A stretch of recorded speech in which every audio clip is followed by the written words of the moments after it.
ನಾನು ಹಲವಾರು ಹುದ್ದೆಯಲ್ಲಿ ಕೆಲಸ ಮಾಡಿದಂಥ ವ್ಯಕ್ತಿ. ಆದರೆ ಕರ್ನಾಟಕ ಲೋಕಾಯುಕ್ತಕ್ಕೆ ಬಂದ ನಂತರ ನನಗನಿಸಿದ್ದು ಅಷ್ಟರವರೆಗೆ ನಾನೊಬ್ಬ ಕೂಪಮಂಡೂಕನಾಗಿದ್ದೆ. ಸಮಾಜದಲ್ಲಿ ಹೋಗುವಂಥ ಅನ್ಯಾಯದ ಬಗ್ಗೆ ನನಗೆ ಜಾಸ್ತಿ ಅರಿವಿರಲಿಲ್ಲ. ನಾನು ಸುಖವಾಗಿದ್ದೆ, ಭಾಳಷ್ಟು ಜನರು ಸುಖವಾಗಿದ್ದರಂತ ತಿಳ್ಕೊಂಡಂಥ ವ್ಯಕ್ತಿ ನಾನು. ಆದರೆ ಲೋಕಾಯುಕ್ತಕ್ಕೆ ಬಂದ ಸ್ವಲ್ಪ ದಿವಸದಲ್ಲಿ ಭಾಳಷ್ಟು ಅನ್ಯಾಯವನ್ನು ಕಂಡೆ. ಅದು ಕೂಡ ನಮ್ಮ ಸಂವಿಧಾನದಲ್ಲಿ ಜನರ ಸೇವೆಗಾಗಿ ಸೃಷ್ಟಿ ಮಾಡಿದಂಥ ಸಂಸ್ಥೆಗಳಿಂದ. ಅದು ಶಾಸಕಾಂಗವೇ ಇರ್ಬೋದು, ಕಾರ್ಯಾಂಗವೇ ಇರ್ಬೋದು, ನ್ಯಾಯಾಂಗವೇ ಇರ್ಬೋದು, ಸಮಾಜದ ಮೂಲೆ ಮೂಲೆಯಲ್ಲಿ ಇರುವಂಥ ಇತರ ವೃತ್ತಿಗಳಲ್ಲೇ ಇರ್ಬೋದು. ಇದು ಯಾಕೆ ಈ ರೀತಿ ಆಗ್ತಾ ಇದೆ ಅಂತ ನಾನು ನನ್ನಲ್ಲೇ ಚರ್ಚೆ ಮಾಡಿದಾಗ ನನಗನಿಸಿದ್ದು ಇದು ವ್ಯಕ್ತಿಗಳ ತಪ್ಪಲ್ಲ, ಇದು ಸಮಾಜದ ತಪ್ಪು. ನಾನು ಚಿಕ್ಕವನಾಗಿದ್ದಾಗ ಅಂಥ ಸಮಾಜದಲ್ಲಿದ್ದೆ. ಆ ಸಮಾಜ ಒಳ್ಳೆ ಕೆಲಸ ಮಾಡಿದ್ದವರನ್ನು ಗುರುತಿಸಿ ಸನ್ಮಾನಿಸ್ತಾ ಇತ್ತು, ತಪ್ಪು ಮಾಡಿದ್ದವರನ್ನು ಶಿಕ್ಷಿಸ್ತಾ ಇತ್ತು. ಅದು ಕೋರ್ಟ್ ಶಿಕ್ಷೆ ಅಲ್ಲ. ಉದಾಹರಣೆಗೆ ನನ್ನ ಗ್ರಾಮದಲ್ಲಿ ಯಾರಾದರೂ ಜೈಲಿಗೆ ಹೋಗಿದರೆ, ತಪ್ಪು ಕೆಲಸ ಮಾಡಿದರೆ, ಅನ್ಯಾಯ ಮಾಡಿದರೆ, ನನ್ನ ಪೋಷಕರು ಹೇಳ್ತಾಯಿದ್ರು ಆ ಮನೆ ಹತ್ತಿರ ಹೋಗಬೇಡ ಅಂತ. ಆ ಬಹಿಷ್ಕಾರ ತಪ್ಪು ಮಾಡಿದ್ದವನ ಮೇಲೆ ಮಾತ್ರ ಅದರ ಪರಿಣಾಮ ಬೀಳ್ತಾ ಇತ್ತಲ್ಲ, ಅದು ಕುಟುಂಬದ ಎಲ್ಲ ಸದಸ್ಯರ ಮೇಲೇ ಬೀಳ್ತಾ ಇತ್ತು. ಆ ಕುಟುಂಬಕ್ಕೆ ಹೆಣ್ಮಕ್ಳನ್ನು ಕೊಡೋಕ್ಕೆ ನಿರಾಕರಿಸ್ತಾ ಇದ್ದರು. ಎಂಥ ಶಿಕ್ಷೆ! ಕೋರ್ಟ್ ಶಿಕ್ಷೆ ಬೇರೆ ಇತ್ತು, ಆದರೆ ಸಮಾಜದ ಭಾವನೆ ಆ ರೀತಿ ಇತ್ತು. ಅಂದಿನ ಸಮಾಜ ಪ್ರಾಮಾಣಿಕತೆ, ಮಾನವೀಯತೆಯನ್ನು ಗೌರವಿಸುವಂಥ ಸಮಾಜವಾಗಿತ್ತು. ತಪ್ಪು ಮಾಡಿದ್ದವರನ್ನು ಸಮಾಜದಿಂದ ದೂರ ಇಡುವಂಥ ಪ್ರಯತ್ನ ಆಗ್ತಾಯಿತ್ತು. ಅದರಿಂದ ತಪ್ಪು ಮಾಡೋಕ್ಕೆ ಜನರು ಹೆದರ್ತಾ ಇದ್ದರು. ಹೌದು, ತಪ್ಪು ಮಾಡುವವರು ಇದ್ದರು, ಇನ್ನು ಮುಂದಕ್ಕೂ ಇರ್ತಾರೆ. ಆದರೆ ಈ ಬದಲಾವಣೆ ಬಂದರೆ, ಸಮಾಜದ ಭಾವನೆಯಲ್ಲಿ ಬದಲಾವಣೆ ಬಂದರೆ ತಪ್ಪು ಮಾಡೋರ ಸಂಖ್ಯೆ ಭಾಳ ಕಮ್ಮಿ ಆಗಬಹುದು. ಬಂಧುಗಳೇ, ಕಾನೂನು ಬರುವ ಮೊದಲೇ ಸಮಾಜದಲ್ಲಿ ಕೆಲವು ಮೌಲ್ಯಗಳ ಪ್ರೆಸೆನ್ಸ್ ಇತ್ತು.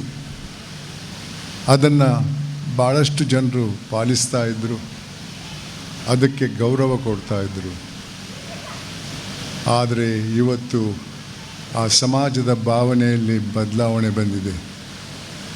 ಇವತ್ತಿನ ಸಮಾಜ ಬರೀ ಶ್ರೀಮಂತಿಕೆ ಮತ್ತು ಅಧಿಕಾರವನ್ನು ಪೂಜಿಸುವಂಥ ಸಮಾಜದಲ್ಲಿದ್ದೇವೆ. ಪ್ರಾಮಾಣಿಕರಿಗೆ ಯಾವುದೇ ಬೆಲೆ ಇಲ್ಲ. ಪ್ರಾಮಾಣಿಕರ ಬಗ್ಗೆ ಮಾತಾಡಿದರೆ ಬಿಡ್ರಿ, ಅವನು ಹುಚ್ಚ, ಅವನು ತಿನ್ನಲ್ಲ, ಇನ್ನೊಬ್ಬನಿಗೂ ತಿನ್ನಕ್ಕೆ ಬಿಡಲ್ಲ ಅನ್ನೋ ಮಾತು ಸರ್ವಸಾಧಾರಣವಾದದ್ದು. ಇವತ್ತು ಅಧಿಕಾರದಲ್ಲಿದ್ದರೆ ಅವನಿಗೊಂದು ಸಲಾಂ, ಶ್ರೀಮಂತನಾಗಿದ್ದರೆ ಅವನಿಗೊಂದು ಸಲಾಂ.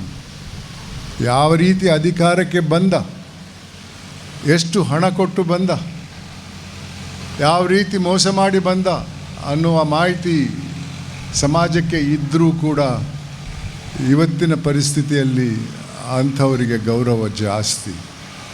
ಉದಾಹರಣೆಗೆ, ಜೈಲಿಗೆ ಹೋಗಿ ಜಾಮೀನು ತಗೊಂಡು ಬಂದಂಥ ವ್ಯಕ್ತಿಗಳನ್ನ, ಇನ್ನೂ ಖುಲಾಸೆ ಆಗದಂಥ ವ್ಯಕ್ತಿಗಳನ್ನು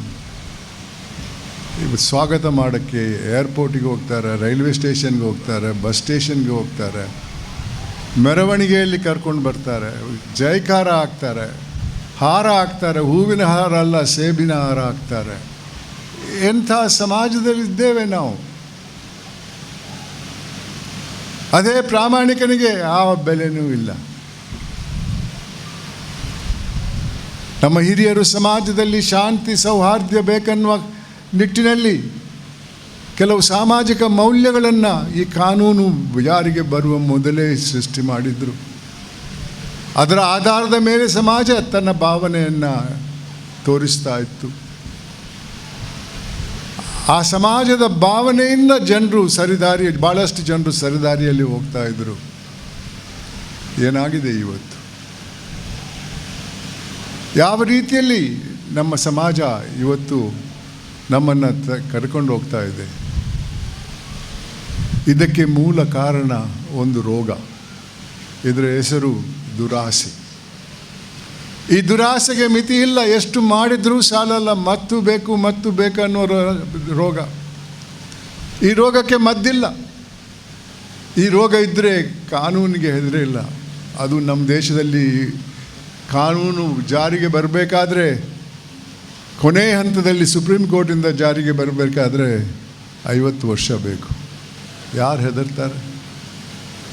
30 ವರ್ಷದಲ್ಲಿ ಮೋಸ ಮಾಡಿ ಲಂಚ ತಗೊಂಡು ಶ್ರೀಮಂತನಾಗಿದ್ರೆ ಇನ್ನೊಂದು 50 ವರ್ಷ ಅದೇ ರೀತಿ ಸಮಾಜ ಅವರನ್ನು ಗುರುತಿಸ್ಕೊಂಡು ಹೋಗ್ತಾ ಇದ್ದರೆ ಮತ್ತೆ 80 ವರ್ಷದ ನಂತರ ಆ ಶಿಕ್ಷೆ ಆದರೆ ಯಾರು ಹೆದರ್ತಾರ್ರಿ? ಅದು ಕೂಡ ಇವತ್ತು ಶಿಕ್ಷೆ ಬಗ್ಗೆ ಹೇಳುವುದಿದ್ರೆ ಯಾರನ್ನಾದರೂ ಕೇಳಿ ನೋಡಿ, ಯಾಕ್ರಿ ಜೈಲಿಗೆ ಹೋದವರನ್ನು ನೀವು ಸ್ವಾಗತ ಮಾಡೋಕ್ಕೆ ಬರ್ತೀರಲ್ಲ ಏರ್ಪೋರ್ಟಿಗೆ ಅಂತ ಕೇಳಿದರೆ ಅವ್ರ ಜವಾಬ್ ಏನು ಗೊತ್ತಾ? ಅವರೊಬ್ಬರೇ ರೀ ಜೈಲಿಗೆ ಹೋದದ್ದು, ಮಹಾತ್ಮ ಗಾಂಧಿ ಅವ್ರು ಹೋಗಿಲ್ಲ ಅಂತಾರೆ. ಎಂಥ ಸಮಾಜದಲ್ಲಿದ್ದೇವೆ ಬಂಧುಗಳೇ. ಈ ರೋಗಕ್ಕೆ ಒಂದೇ ಒಂದು ದಾರಿ. ಇದಕ್ಕಿಂತ ಮೊದಲು ಈ ರೋಗದ ಅಭಿವೃದ್ಧಿ ಪದ ಬೇಕಂತಲೇ ಬಳಸ್ತಾ ಇದ್ದೇನೆ. ಅಭಿವೃದ್ಧಿ ಬಗ್ಗೆ ಒಂದು ಮಾಹಿತಿ ಕೊಡ್ತೇನೆ ನಿಮಗೆ. 50ನೇ ದಶಕದಲ್ಲಿ, ಒಂದು ದಶಕ ಅಂದರೆ 10 ವರ್ಷ, ನೂರಾರು ಹಗರಣಗಳು ನಡೆದಿವೆ ಈ ದೇಶದಲ್ಲಿ. ಅದರಲ್ಲಿ ಒಂದು ಹಗರಣದ ಮಾಹಿತಿ ನಿಮ್ಗೆ ಕೊಡ್ತೇನೆ. ಜೀಪ್ ಹಗರಣ ಅಂತ. ಪರದೇಶದಿಂದ ನಮ್ಮ ಯೋಧರಿಗೆ ಆಯುಧವನ್ನು ಖರೀದಿ ಮಾಡುವ ಒಂದು ಕಾಂಟ್ರಾಕ್ಟಲ್ಲಿ ಅಧಿಕಾರದಲ್ಲಿದ್ದ ಕೆಲವರು 52 ಲಕ್ಷ ರೂಪಾಯಿ ಕೊಳ್ಳೆ ಹೊಡೆದರು. ಆ ದಶಕದಲ್ಲಿ ಕೋಟ್ಯಾಧೀಶರು ಇರಲಿಲ್ಲ, ಲಕ್ಷಾಧೀಶರು ಭಾಳ ಕಮ್ಮಿ ಸಂಖ್ಯೆಯಲ್ಲಿದ್ದರು. ಅದರಲ್ಲಿ ಜಾಸ್ತಿ ಈ ರೀತಿ ಹಣ ಮಾಡಿದವರು. ತದನಂತರದ ದಶಕದಲ್ಲಿ ಒಂದು ಉದಾಹರಣೆ ಕೊಡ್ತೇನೆ. ಬೋಫರ್ಸ್ ಅನ್ನೋ ಒಂದು ಹಗರಣದಲ್ಲಿ ಪರದೇಶದಿಂದ ನಮ್ಮ ಯೋಧರಿಗೆ ಆಯುಧವನ್ನು ಖರೀದಿ ಮಾಡುವ ಒಂದು ಕಾಂಟ್ರಾಕ್ಟಲ್ಲಿ ಅಧಿಕಾರದಲ್ಲಿದ್ದಂಥ ಕೆಲವರು 64 ಕೋಟಿ ರೂಪಾಯಿ ಕೊಳ್ಳೆ ಹೊಡೆದರು. ಆ ದಶಕದಲ್ಲಿ ಮೊದಲನೇ ಸಲ ಕೋಟ್ಯಾಧೀಶರು ಬರುವುದು. ತದನಂತರದ ದಶಕದಲ್ಲಿ ಕಾಮನ್ವೆಲ್ತ್ ಗೇಮ್ಸ್ ಅನ್ನೋ ಒಂದು ಹಗರಣದಲ್ಲಿ ಅಧಿಕಾರದಲ್ಲಿದ್ದಂಥ ಕೆಲವರು ಒಂದು ಹಗರಣದಲ್ಲಿ 70,000 ಕೋಟಿ ರೂಪಾಯಿ ಕೊಳ್ಳೆ ಹೊಡೆದರು, ಒಂದು ಹಗರಣದಲ್ಲಿ. ಅದೇ ರೀತಿ ಮುಂದಿನ ದಶಕದಲ್ಲಿ 2G ಅನ್ನೋ ಒಂದು ಹಗರಣದಲ್ಲಿ 1,76,000 ಕೋಟಿ ರೂಪಾಯಿ, ಎಷ್ಟು ಸೊನ್ನೆ ಇದೆ ಅಂತ ಲೆಕ್ಕ ಹಾಕಿ, ಒಂದು ಹಗರಣದಲ್ಲಿ. ತದನಂತರದ ದಶಕದಲ್ಲಿ ಕೋಲ್ಗೇಟ್ ಅನ್ನುವ ಹಗರಣ, ಕಲ್ಲಿದ್ದಲಿನ ಹಗರಣದಲ್ಲಿ 1,86,000 ಕೋಟಿ ರೂಪಾಯಿ. ಇವಾಗ 2 ಲಕ್ಷ ಕೋಟಿಗೂ ಜಾಸ್ತಿ ಆಗಿದೆ. ಇಷ್ಟೊಂದು ಹಣ ಒಂದೊಂದು ಹಗರಣದಲ್ಲಿ ಸೋರ್ಕೊಂಡು ಹೋದರೆ ಆ ದಶಕದಲ್ಲಿ ಆದಂಥ ಎಲ್ಲ ಹಗರಣದ ಲೆಕ್ಕ ಹಾಕಿದರೆ ಎಷ್ಟು ಹಣ ಅಭಿವೃದ್ಧಿಗೆ ಹೋಗಬಹುದು ಅಂತ ಸ್ವಲ್ಪ ಯೋಚನೆ ಮಾಡಿ. 1985ರಲ್ಲಿ ಅಂದಿನ ಪ್ರಧಾನಮಂತ್ರಿ ದಿವಂಗತ ರಾಜೀವ್ ಗಾಂಧಿಯವರು ಬಹಿರಂಗವಾಗಿ ಹೇಳಿದಂಥ ಮಾತು, ಅಂದು 1985ರಲ್ಲಿ ಸರ್ಕಾರ ಅಭಿವೃದ್ಧಿಗೆ ಕೊಟ್ಟಂಥ 1 ರೂಪಾಯಲ್ಲಿ ಕೊನೆ ಹಂತಕ್ಕೆ ಹೋದದ್ದು 15 ಪೈಸೆ ಮಾತ್ರ. 85ರಲ್ಲಿ 1 ರೂಪಾಯಲ್ಲಿ 85 ಪೈಸೆ ಕೊಳ್ಳೆ ಹೊಡಿತಾ ಇದ್ರು. ಎಷ್ಟು ಹಣ ಸೋರ್ಕೊಂಡು ಹೋಗಿರಬೇಕು ಬಂಧುಗಳೇ. 2025ರಲ್ಲಿದ್ದೇವೆ. ದುರಾಸೆ ಕಮ್ಮಿ ಆಗಿಲ್ಲ, ಜಾಸ್ತಿ ಆಗಿದೆ. ಕಮ್ಮಿ ಅಂದರೆ 100 ರೂಪಾಯಲ್ಲಿ 15 ಪೈಸೆ ಹೋಗ್ಬೋದೆ. ನಾನು ಹೇಳಿದ ಸಂಖ್ಯೆಗಳು ಅಥವಾ ರಾಜೀವ್ ಗಾಂಧಿಯವರ ಮಾತು ನಾನು ಸೃಷ್ಟಿ ಮಾಡಿದ್ದಲ್ಲ. ವಿಚಾರಣೆ ನಂತರ ಕೇಂದ್ರ ಸರ್ಕಾರಕ್ಕೆ ವರದಿ ಮೂಲಕ ಕೊಟ್ಟಂಥ ಒಬ್ಬ ಸಂವಿಧಾನದ ಅಧಿಕಾರಿ, CAG, the comptroller and auditor general of India, ಅವರು ವರದಿ ಮೂಲಕ ಕೇಂದ್ರ ಸರ್ಕಾರಕ್ಕೆ ತಿಳಿಸಿದ್ದಾರೆ ಈ ಹಗರಣಗಳಲ್ಲಿ ಇಷ್ಟು ಹೋಗಿದೆ ಅಂತ. ಅದೇ ರೀತಿಯಲ್ಲಿ ರಾಜೀವ್ ಗಾಂಧಿಯವರು ಹೇಳಿದ ಮಾತು ಕೂಡ ಇದೆಲ್ಲ ನೀವು ಗೂಗಲ್ಗೆ ಹೋಗಿ ನೋಡಿ, ಅದರಲ್ಲಿದೆ. ಹೆಸರು ಹಾಕಿ ಜೀಪ್ ಹಗರಣ, ಬೋಫರ್ಸ್ ಹಗರಣ, ಕಾಮನ್ವೆಲ್ತ್ ಗೇಮ್ಸ್ ಹಗರಣ, 2G ಹಗರಣ, ಕೋಲ್ಗೇಟ್ ಹಗರಣ ಅಂತ ಹಾಕಿ ರಾಜೀವ್ ಗಾಂಧಿಯವರ ಮಾತಿನ ಬಗ್ಗೆ ಕೇಳಿ, ಅದರಲ್ಲಿದೆ. ಇಷ್ಟೊಂದು ಹಣ ಸೋರ್ಕೊಂಡು ಹೋದರೆ ಏನಾಗ್ತಾ ಇದೆ?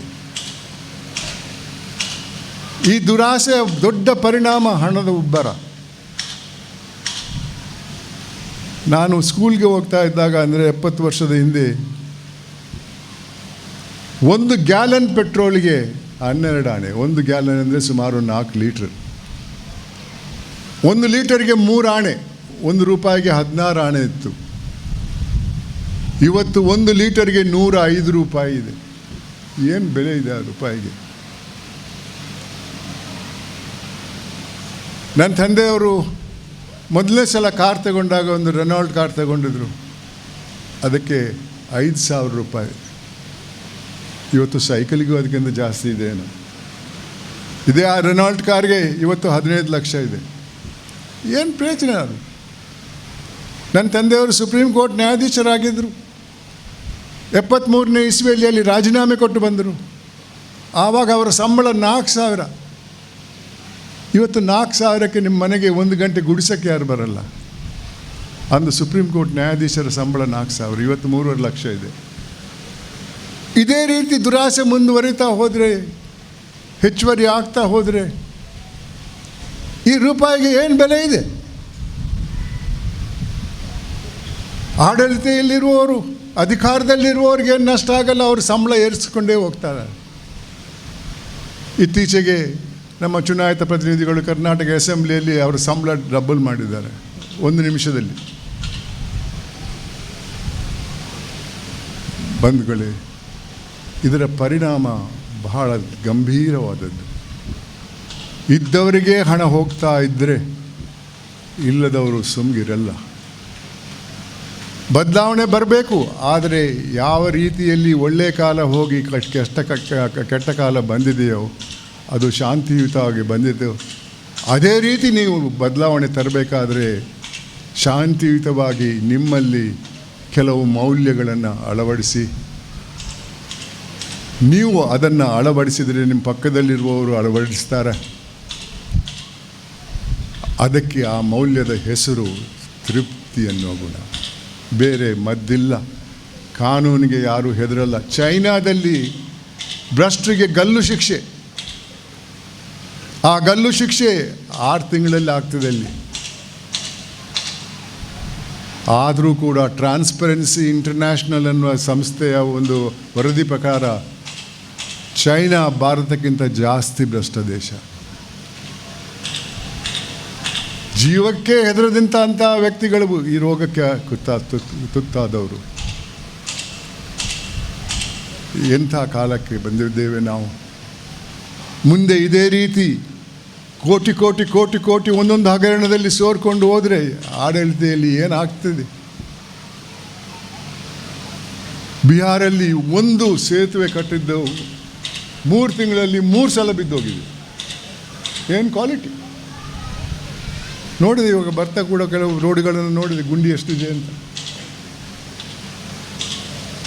ಅಂದರೆ 40%. ಇವತ್ತು ಒಂದು ಪಕ್ಷದವರು ಹಿಂದೆ ಇದ್ದ ಪಕ್ಷವನ್ನು 40% ಸರ್ಕಾರ ಅಂತಾರೆ.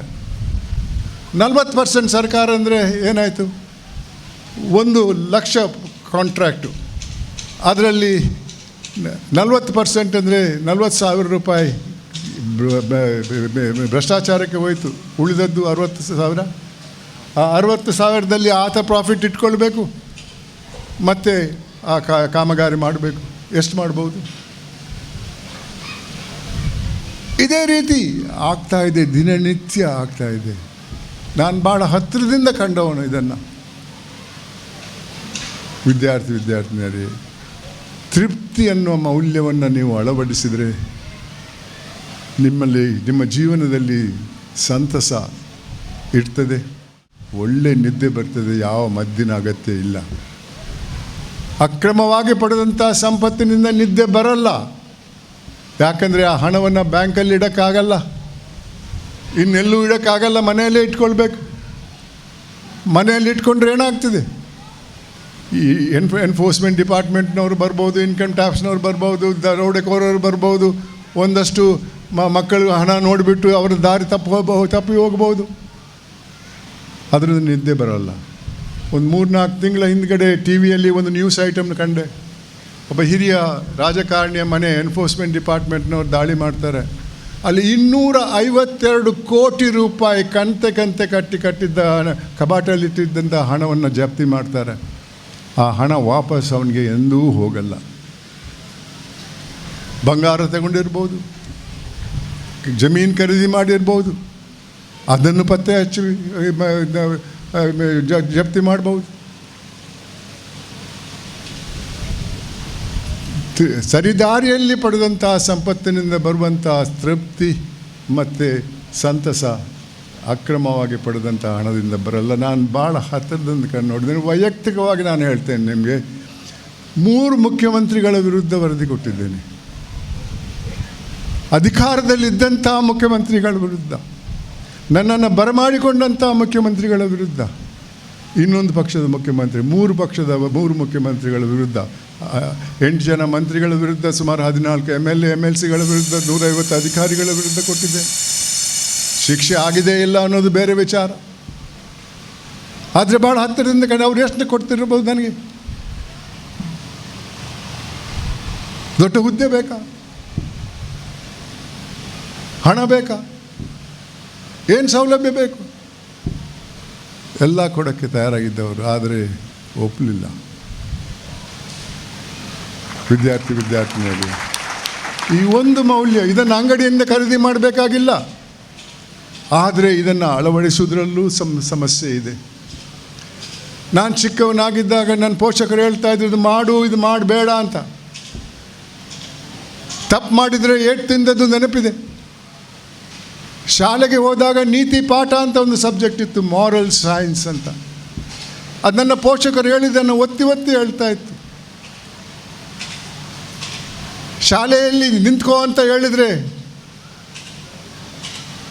ಅದು ನಾಚಿಕೆ ವಿಚಾರ ಆಗಿತ್ತು. ಕ್ಲಾಸ್ಗಿಂದ ಹೊರಗೆ ಹೋಗಂತ ಹೇಳಿದರೆ ಅದು ನಾಚಿಕೆ ವಿಚಾರ ಆಗ್ತಾಯಿತ್ತು. ಮನೆಗೆ ವರದಿ ಕೊಟ್ಟು ಕಳಿಸಿದರೆ ಅದಕ್ಕಿಂತ ದೊಡ್ಡ ನಾಚಿಕೆ ಇರಲಿಲ್ಲ. ಆ ನಾಚಿಕೆಗೆ ಜನರು ಹೆದರ್ತಾ ಇದ್ದರು. ಅದರ ರಿಯಾಕ್ಷನ್ ಬೇರೆಯೇ ಇತ್ತು. ಹೇ ನೋಡು, ಅವನು ನಿನ್ನೆ ಕ್ಲಾಸಿಂದ ಹೊರಗೆ ಹೋಗಿದ್ದ. ಅದನ್ನು ಕೇಳಿದರೆ ಮನಸ್ಸಲ್ಲಿ ಎಷ್ಟು ಬೇಜಾರಾಗ್ತಾ ಇತ್ತು. ಇವತ್ತು ಜೈಲಿಗೆ ಹೋಗಿದ್ದವ್ರನ್ನ ಯಾಕ್ರಿ ನೀವು ಸ್ವಾಗತ ಮಾಡ್ತೀರಂತ ಕೇಳಿದ್ರೆ ಅವರು ಒಬ್ಬರೇನ ಜೈಲಿಗೆ ಹೋದದ್ದು, ಮಹಾತ್ಮ ಗಾಂಧಿಯವರು ಹೋಗಿಲ್ಲ ಅಂತಾರೆ. ಎಂಥ ಸಮಾಜದಲ್ಲಿ ಇದ್ದೇವೆ ಬಂದಿದ್ದಾರೆ. ತೃಪ್ತಿ ಅಂದರೆ ಒಂದು ಹಂತಕ್ಕೆ ಡಿಗ್ರಿ ಬಂತು, ಕೆಲಸ ಸಿಕ್ತು, ಇನ್ನೇನು ಬೇಡ, ಸನ್ಯಾಸಿ ಆಗ್ತೇನೆ ಅಂತಲ್ಲ. ಎಲ್ಲರಲ್ಲೂ ಆಕಾಂಕ್ಷೆ ಎನ್ನುವ ಗುಣ ಇರಬೇಕು. an ambition to become somebody rich, an ambition to become somebody powerful, become a millionaire or maybe a billionaire. There is nothing wrong, provided you are in the right path. ಇನ್ನೊಬ್ಬನ ಜೇಬಿ ಕೈ ಹಾಕಿ ಅಲ್ಲ, ಇನ್ನೊಬ್ಬನ ಹೊಟ್ಟೆ ಕಲ್ಲಾಕಿ ಅಲ್ಲ. ಅದರಿಂದ ಸಂತಸ ಬರಲ್ಲ, ಇದರಿಂದ ಸಂತಸ ಬರ್ತದೆ ಅಂತ ನನ್ನ ವೈಯಕ್ತಿಕ ಅನುಭವದಿಂದ ಹೇಳ್ತಾ ಇದ್ದೇನೆ.